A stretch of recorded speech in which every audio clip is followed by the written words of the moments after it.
আগের বছর ঠিক এই সময়ে ভূতনিতে বন্যার জন্য পরিস্থিতি খানিকটা এরকম হয়ে উঠেছিল।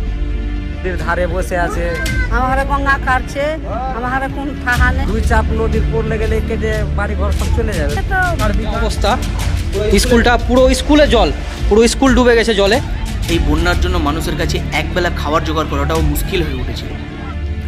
এই বন্যায় পরিস্থিতি এতটা খারাপ হয়ে উঠেছিল, মানুষ তার বাড়ির টিনের ছাদের উপরে আসতে বাধ্য হয়েছিল। ঠিক এই সময়ে এই বছরেও নদীর জল বেড়েছে, কিন্তু কতটা, আর এই নদীর জল বাড়াতে ভূতনির পরিস্থিতি কীরকম, চলো যাই দেখে আসা যাক। ভূতনি ব্রিজের ওপর থেকে যা দেখতে পেলাম, নদীতে জল তো বেড়েছে, কিন্তু আগের বছর যে ভয়াবহ অবস্থাটা ছিল সে অবস্থাটা এখন আপাতত নেই। জল এতটা বেড়েছে যে মানুষ সেখানে পাটের চাষ করছে, পাট ভেজাতে দিয়েছে। আগের বছর জলের তেজ এতটা ছিল যে ভূতনিতে দুটো বাঁধ ভাঙা যায়।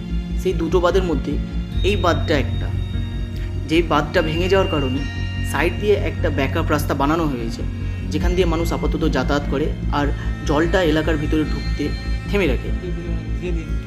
আর এই যে দেখতে পাচ্ছ, এই যে জলটা আর এই বাঁধটাই আগের বছর বন্যার কারণে ভেঙে গেছিলো, যার জন্য এলাকার ভিতরে প্রচুর পরিমাণে জল ঢুকেছিল আর বন্যা দেখা গিয়েছিল।